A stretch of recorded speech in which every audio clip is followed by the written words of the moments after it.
Hey, it's Erica. I just wanted to let you know that you can now listen to Global News What Happened To ad-free on Amazon Music, included with Prime. Before the revolution had a name, it had a pulse.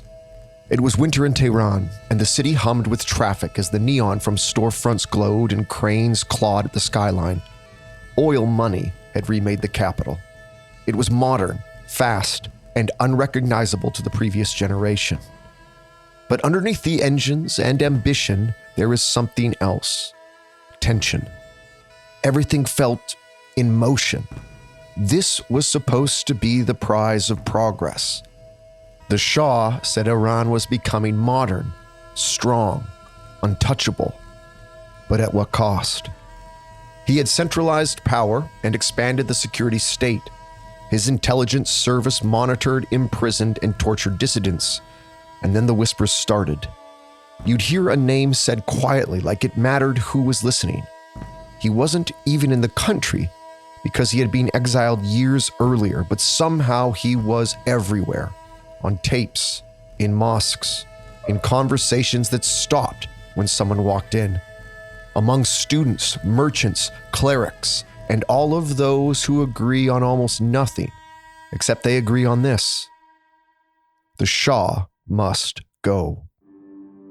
So you have half of society that resents the Shah for the impact he's having on Iranian culture and society and their identity, and you have the other half of Iran who, even though they're on board with those kind of modernizing changes, resent the fact that the Shah wants to modernize every aspect of Iranian society except the political one. As far as politics is concerned, Iran's going to stay in its kind of medieval state.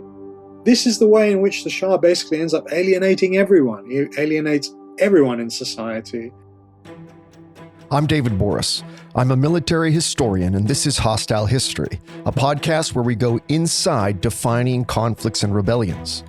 Today, I'm joined by historian Roham Alvandi from the London School of Economics and Political Science as we travel back in time to chart how a modern monarchy, which was armed, wealthy, and globally backed, lost control.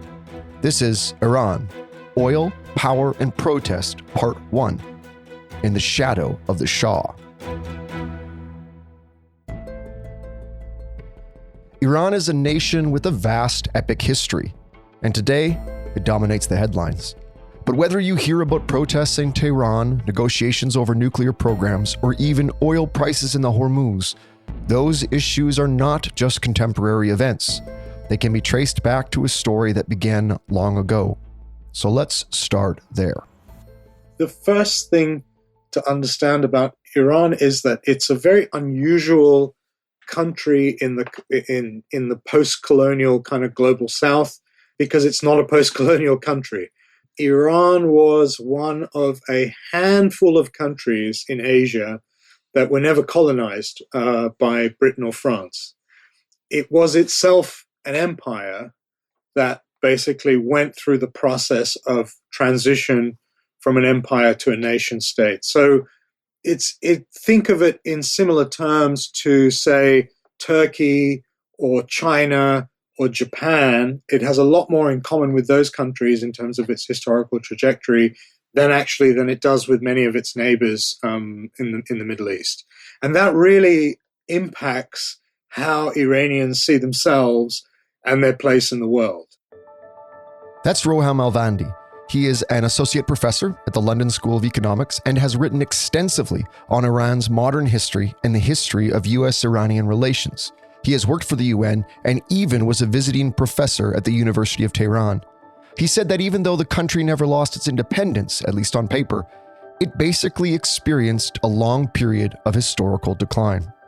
In the 18th century and the 19th century, as it was kind of wedged in between the encroaching Russian Empire to the north and the British Empire to the south in Arabia, the Persian Gulf, stretching through to India. So, the Iranians were these people with a memory of their glorious past of the ancient Persian Empire, but they found their domains shrinking and found themselves losing kind of one war after another to the British, and the Russians, and also found themselves subject to kind of imperial intervention by the British and the Russians in their internal affairs. And that, over the centuries, has kind of bred a mentality that is very conspiratorial, a kind of point of view, particularly when it comes to foreign powers, that, everything is not as it appears, that there is always something going on behind the curtain that we're not aware of. And that sort of experience carries through into the 20th century. As Roham said, Iran was once the center of the most powerful empire on the planet, the Persian Empire. Its history has unfolded across a dramatic and unforgiving landscape. So Iran is a huge country, okay? It's about 3 times the size of France in terms of geography. And it has a population today of around 90 plus million. So this is an enormous country, and its topography is very diverse. So the center of the country is very arid and dry. If you imagine those old Hollywood Western movies that were filmed in places like Arizona and Utah, that's the kind of landscape, in central Iran. But then if you go towards the north of the country along the Caspian coast, it's very fertile. There's a lot more rainfall. It's mountainous, so it's a lot greener. And then you have a kind of ring around the Iranian plateau of essentially mountain ranges, the Zagros mountain range on the eastern side of Iran, that provide most of the water for Iran. So if you can imagine, there's enormous rainfall in the mountain ranges. That water kind of filters down into the valleys.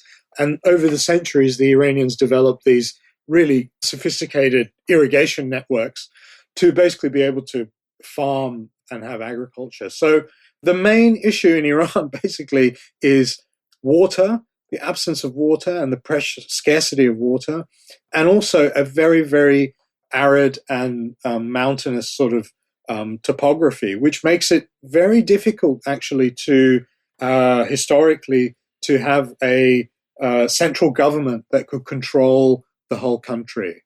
It's only really in the modern period that, because of technological changes, that central government is able to effectively exercise its writ throughout the whole country. So you have these issues of geography and climate. He said that the towering Zagros Mountains in the west and the Alborz Mountains in the north surround the Iranian plateau, which forms a natural fortress of rock and desert. This geography has always shaped power.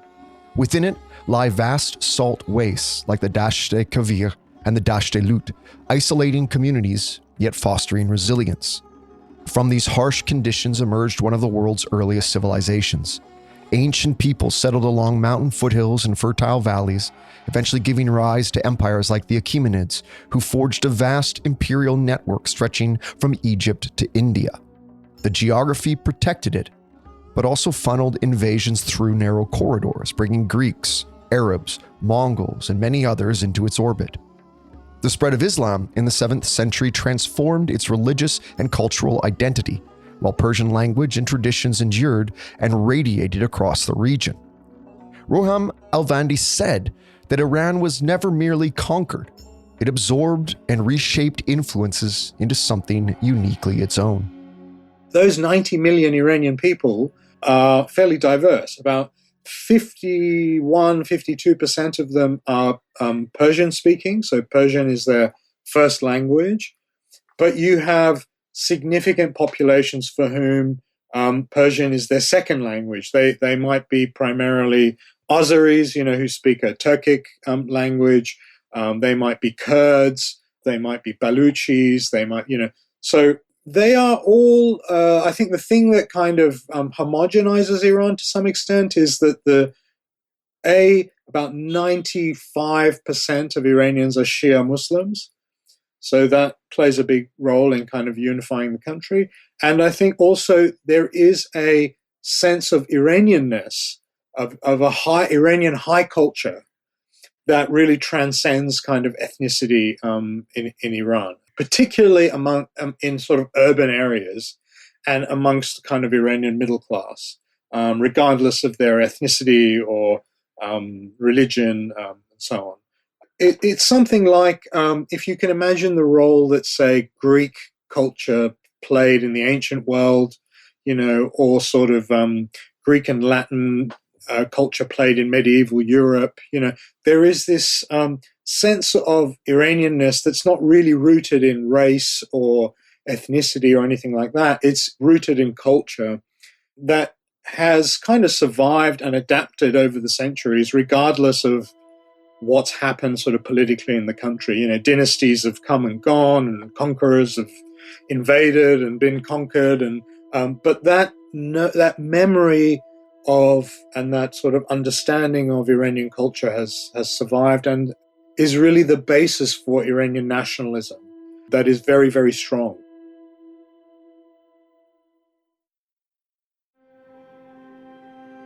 We then jump to the beginning of the 20th century, where we find a divided Iran. On the one hand, Iranians struggled to maintain their national independence in the face of growing colonial pressures. Iran's geopolitical importance made it a central focus of the colonial Great Game between Russia and Great Britain. Presiding over these foreign pressures is the Qajar dynasty, which had been in power since 1785, and they were struggling to centralize power and modernize against local, tribal, and religious forces. These tensions were the perfect backdrop for the constitutional revolution, which began in 1905 in response to growing dissatisfaction with this dynasty. It led to the creation of a parliament and a constitution in 1906 and established Iran as a constitutional monarchy. But progress would be rocky as internal differences amongst revolutionaries, the Qajars' reluctance to relinquish power, and colonial interests severely hampered Iran. And then, in 1907, Britain and Russia effectively divided the country into spheres of influence, undermining the new constitutional government. By the early 1910s, Iran was in a difficult situation with a broken economy and a power vacuum. It set the stage for further instability and the rise of a new military leadership. To understand the Shah and the Pahlavi dynasty, you have to sort of understand the context in which they came to power. So imagine what Iran must have been like after the First World War, essentially. This was a country that was devastated. Before that, you had the influenza pandemic that had ravaged the whole world, including Iran. Then you had the First World War, where Iran is occupied. So the country is in pretty devastating condition by the time the war is over. It has a national kind of reform movement in the country that led a constitutional revolution between 1905 and 1911. So there's this kind of small group of patriotic Iranian reformers and nationalists who want to kind of rescue the country from this terrible state that it finds itself in. But they're looking for a figure, somebody who can sort of reunify the country, who can act as a kind of agent of nation building in Iran. This crumbling empire, needs to be saved somehow. And the person that basically emerges into that to play that role is Reza Khan. Reza Khan was a Cossack officer. He was an Iranian officer in the Cossack Brigade, which was a military unit created by the Russians in Iran as a personal bodyguard for the previous dynasty, the Qajar dynasty.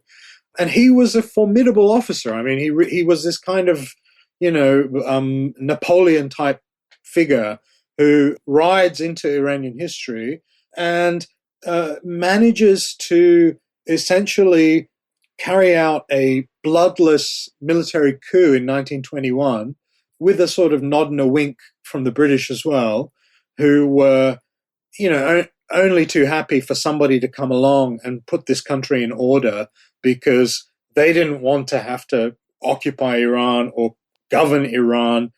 Post-World War I era instability brought to power Reza Shah, the founder of the Pahlavi dynasty, who eroded the constitutional powers and centralized his own authority. So Reza Khan was a great solution. Here was a guy who had the charisma and the authority, this kind of man on horseback who could reunify the country. And he very much modeled himself on Mustafa Kemal Ataturk in neighboring Turkey. That was the model, if you can imagine, in the 1920s, 30s. These kind of strong men. You got Mussolini in Italy. This was the kind of modernizing authoritarian figure that was going to kind of be the wave of the future. And initially, he wants to create a republic in Iran, much like Mustafa Kemal in Turkey.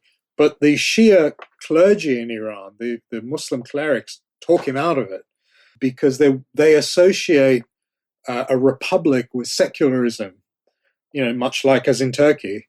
And so they much prefer a monarchy because they see the monarch as the defender of the faith. Iran is the only Shia majority country in the world. And the Shah of Iran historically was the kind of defender of the Shia throughout the world. So yeah, they convince him to essentially take the crown. And so he's crowned in 1925. He chooses the name Pahlavi for his dynasty, which is an ancient Iranian language. So it's, again, harking back to that sense of Iranianness, that sense of Persian grandeur, kingship, all of that. And he sets about essentially transforming this crumbling Persian empire into a modern nation state, starting with the creation of a modern Iranian army, which he uses to put down revolts and rebellions all throughout the country, but also building pretty much all the major modern institutions that exist up until today in Iran. Everything from Tehran University to Trans-Iranian Railway to, you name it, the National Bank of Iran, the Bank-e Milli. All these institutions basically are created in this early Pahlavi period. But his project is essentially cut short by the Second World War. The war would be a catalyst for further change in Iran. Reza Shah, as he's now known, is a little too friendly with Hitler's Germany for the likes of Britain and the Soviet Union.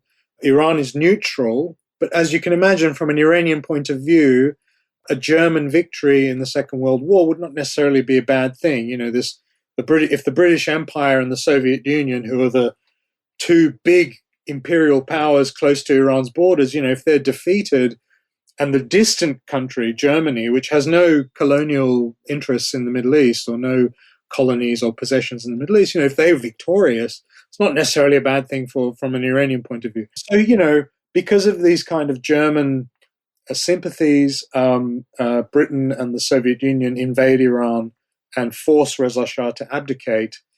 And that's when his son, Mohammad Reza Pahlavi, comes to the throne. Very young, 20 years old, no real political experience. His country under occupation, devastating, terrible conditions. If you'd been a betting person in 1941 when Reza Shah abdicated, you wouldn't have bet that this dynasty is going to survive. You wouldn't even necessarily have bet that this country would survive intact. Think about what happened to the Ottoman Empire, what happened to the German Empire, what happened to the Austro-Hungarian Empire, but they do. Remarkably, they do survive. As Roham said, the Anglo-Soviet invasion of Iran in 1941 forced Reza Shah to abdicate to his son, Mohammad Reza Shah.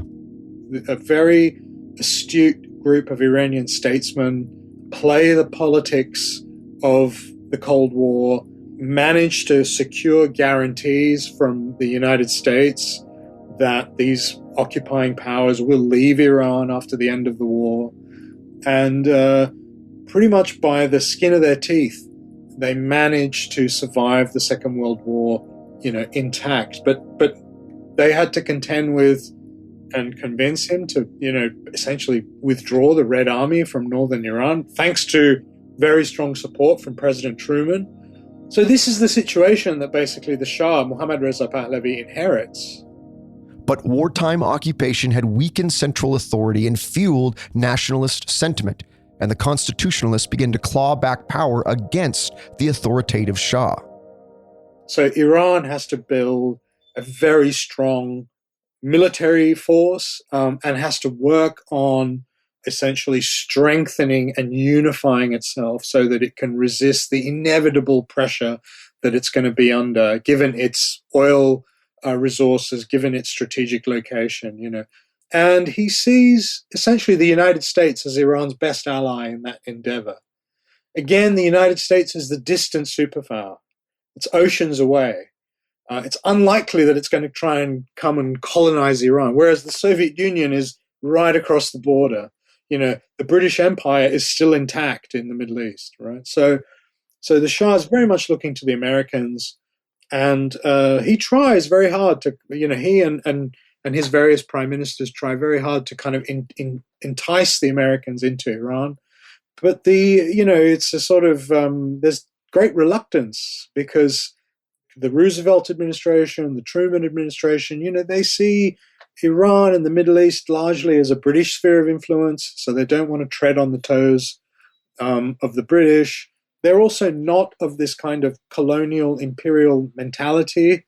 I mean, it's not to say that the United States doesn't have its own imperial history. It certainly does in Latin America and Philippines and Cuba and other places, but not in the Middle East. There was no sort of experience. In fact, Americans had a very positive kind of image in Iran. The only Americans that Iranians had seen really were Protestant missionaries who'd come to Iran since the 1830s and had done a lot of good things. They built schools and hospitals, and so there was a great amount of goodwill on the part of Iranian nationalists, Iranian reformers towards America. This kind of hope that maybe the 20th, the American century, the post-Second World War era would be better for countries like Iran that had been subjected to this kind of British and Soviet and Russian, imperial influence. So that was essentially the agenda of the Shah. Try to assert Iran's independence, build the country's strength, modernize it. By 1951, Prime Minister Mohammad Mossadegh nationalized Iran's oil industry, challenging British control and effectively cementing the reestablishment of the constitutional monarchy that had once existed. The government of Mohammad Mossadegh, Prime Minister Mohammad Mossadegh, which had come to power in 1951 on the back of a kind of wave of nationalism, which wasn't unusual. I mean, this was what was going on throughout the region, decided to nationalize Iran's British-owned oil industry, which was the major industry in Iran, most important source of wealth in the country. And this, of course, brought Iran into conflict with Britain. And you can imagine post-war Britain, the economy devastated, the idea of losing Iranian oil was totally unacceptable, even to the Labour government in England, Clement Attlee's Labour government, which had overseen the decolonization of India, but when it came to Iran, Iranian oil was just far too valuable. I mean, the Royal Navy ran on Iranian oil, so having access to cheap Iranian oil was absolutely vital. And just the revenues that the British Exchequer got, from the Anglo-Iranian Oil Company, what is today BP, British Petroleum, was, invaluable. I mean, to give you a sense of how important it was, just the taxes that the British government collected from AIOC was larger than the royalties that the Iranian government got from its concession agreement with the British. So you can think of kind of Mossadegh's era and the oil crisis with Britain as the kind of founding kind of moment for, our sort of present day moment. If you want to understand how far back the memory stretches, it certainly goes back to 1953, if not longer. And all Iranians know that Britain and the United States, the Central Intelligence Agency and Britain's Secret Intelligence Service conspired essentially to carry out a military coup in Iran to topple Mossadegh's government. And what that did, essentially, is that it transformed Iran from a constitutional monarchy to an absolute monarchy. As I say, after 1953, the Cold War begins to become so intertwined with this ambition of the Shah that the country gradually morphs into the kind of, right-wing dictatorship that you would have found in a lot of other places. You think of countries like Brazil or Chile or Indonesia or, it became one of these kind of American client states, essentially, after the 1953 coup, where you had a government that used the excuse of the communist threat to justify a kind of authoritarian modernization. Cold War concerns really led the United States to kind of look the other way as far as liberty and democracy and human rights and these sorts of issues were concerned in Iran. I think for most people, their image of the Shah's Iran is kind of frozen in 1953 with the coup and the Shah as a client state. And that was certainly true in the 1950s. But things begin to change slowly.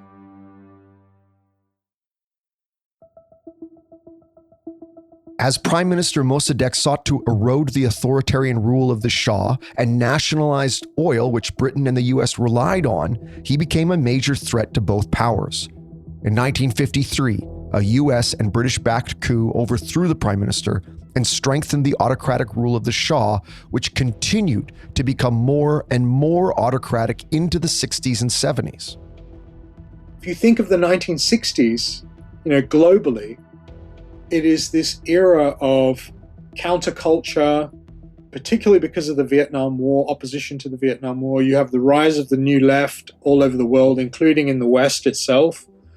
There is no longer this kind of Cold War consensus in Western societies. And also, geopolitically, you have the breakdown of bipolarity. The Soviet Union and the United States are no longer the only great powers, controlling international relations. You have the rise of Communist China, the emergence of, the re-emergence of Western Europe, and then eventually the rise of Japan as a major kind of economic power. So that kind of beginnings of kind of multipolarity, combined with the end of the kind of Cold War consensus within Western societies itself, loosens up the system, and it creates space for actors like the Shah who want to kind of assert their independence a lot more, who don't just want to be a client of some superpower. And I think the Shah's kind of role model basically was Charles de Gaulle, who was in the Western camp more or less, but was an independent actor. France had its own nuclear deterrent, pursued its own foreign policy sort of independently of NATO, but was pursuing détente with the Soviet Union long before the United States was, was looking to have normal relations with communist China, etc. So this was the model, I think that the Shah was pursuing, and he could do it because of the oil wealth, the rise, the gradual increase in oil revenues for Iran afforded the country the economic and military power to start putting some distance between itself and the United States, normalize relations with the Soviet Union and the communist bloc, and begin carving out a space for itself as, an independent actor. And that was really the Shah's ambition, and he was pretty successful in doing that. That's because the thing that helped Iran secure its place in the world and cement its independence was oil.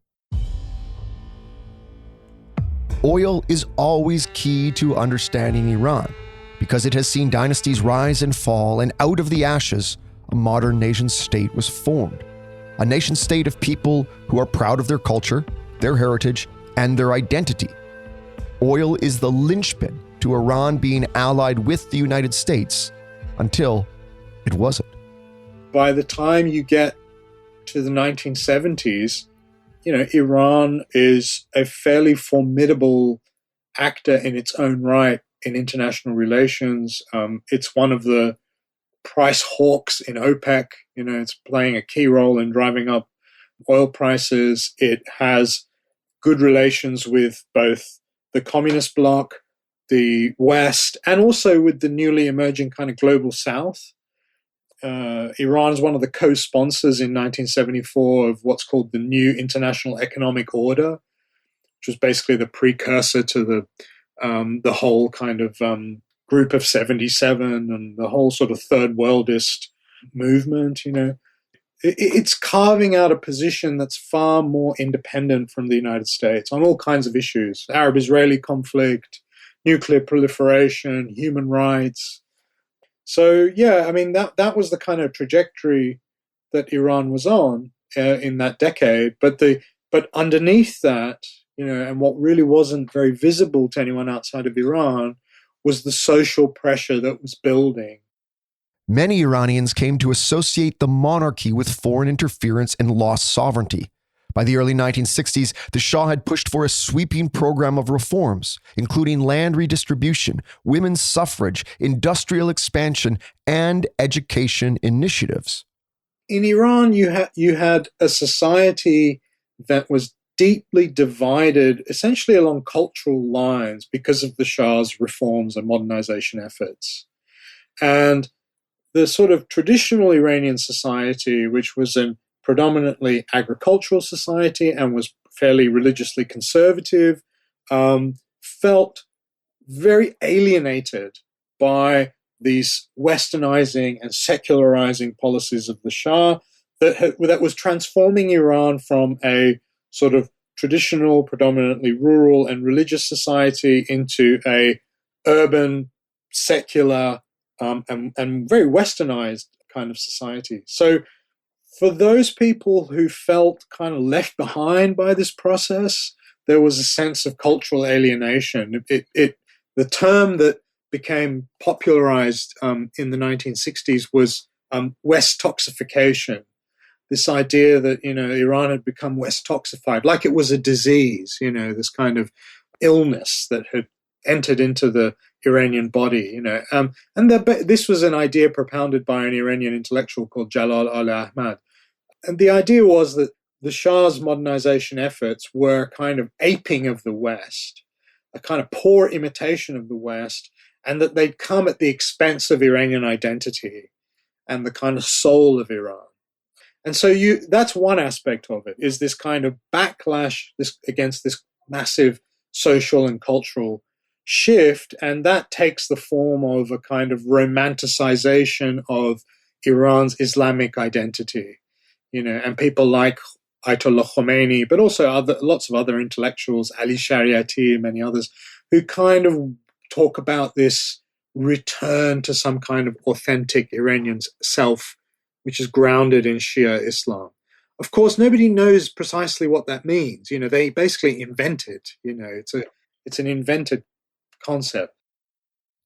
As Roham said, on paper it was modernization, but in practice they were anything but. Land reforms weakened rural elites, but failed to create a stable peasantry. The rapid urbanization produced sprawling poverty on the edges of the cities. The clergy and religious institutions lost influence and wealth distribution became uneven. One of the loudest critics was a cleric named Ruhollah Khomeini. Khomeini emerges essentially as a spokesperson for that traditional Iranian society that felt alienated by the Shah because of culture, on cultural and social terms.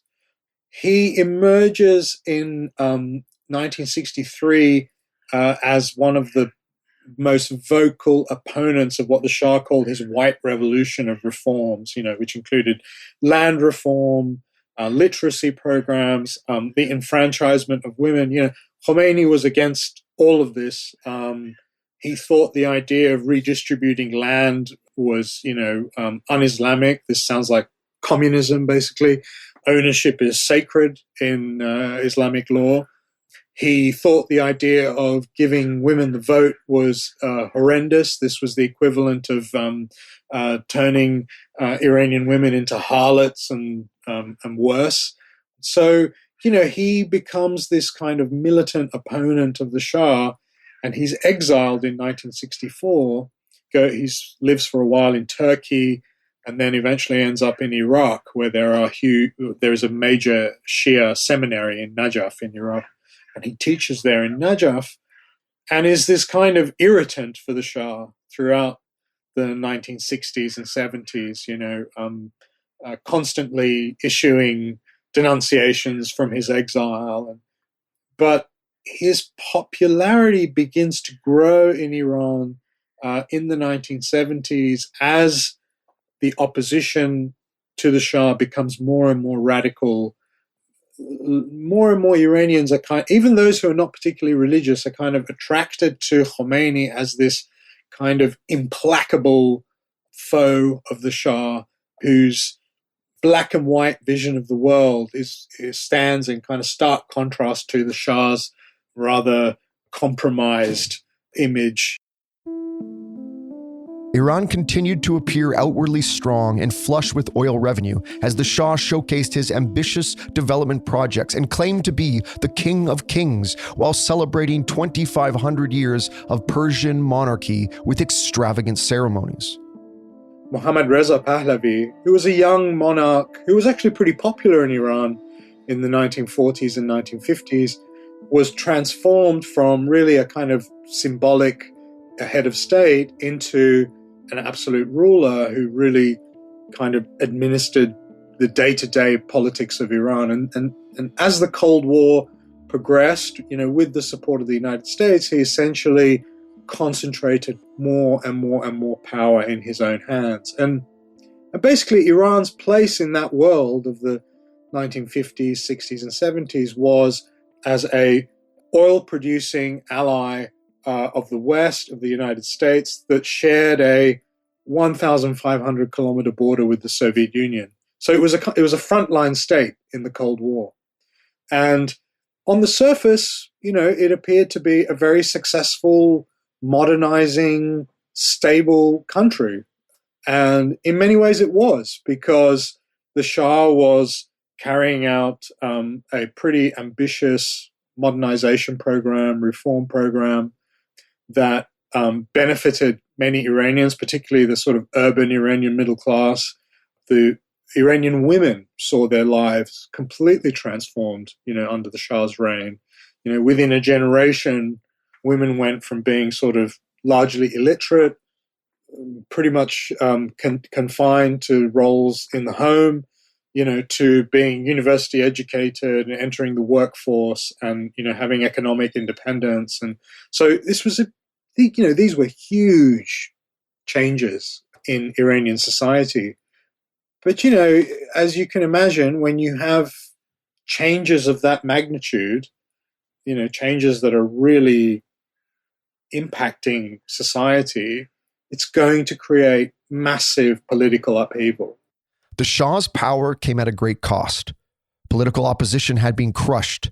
The unequal economic growth created inflation and little opportunity in the rural areas, while intellectuals, students, clerics, and workers all felt alienated. So you have half of society that resents the Shah for his, the impact he's having on Iranian culture and society and their identity, and you have the other half of Iran who, even though they're on board with those kind of modernizing changes, resent the fact that the Shah wants to modernize every aspect of Iranian society except the political one. As far as politics is concerned, Iran's going to stay in its kind of medieval state. It's not going to advance. So this is the way in which the Shah basically ends up alienating everyone. He alienates everyone in society.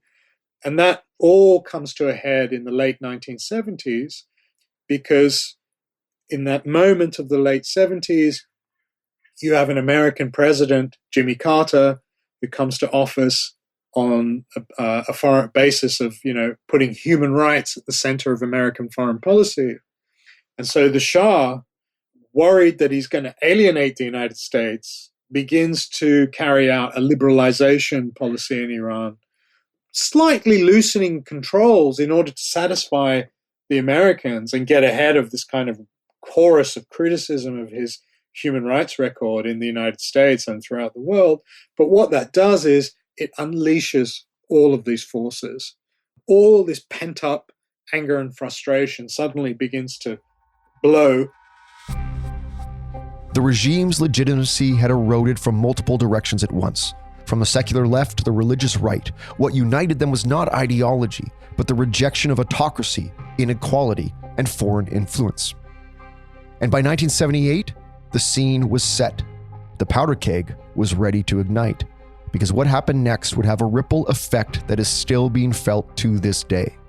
Revolutions always appear impossible until they happen, and when they happen, they seem inevitable. So in a country where there's been no rallies, no open dissent, you can imagine how electrifying it must have been for people to be able to actually gather together, thousands of them, and express their anger, express their dissent, express their opposition. And this wave carries on into 1978, and again, the Shah makes a catastrophic mistake. That's next time on Hostile History, as we continue with part 2 of our series, Iran, Oil, Power, and Protest. Thank you for joining me this week, and a special thanks to Roham Alvandi. He'll be back with us next time as we continue our journey through Iran. Hostile History was written by me, Dr. David Borys, and produced by Curious Cast. Our producer was Dila Velasquez. Our audio producer and sound designer was Rob Johnston. Our executive producer is Chris Dunner-Duncombe, the director of Curious Cast, podcast for curious minds. Hostile History is part of the Canyon Entertainment umbrella. Keep your powder dry.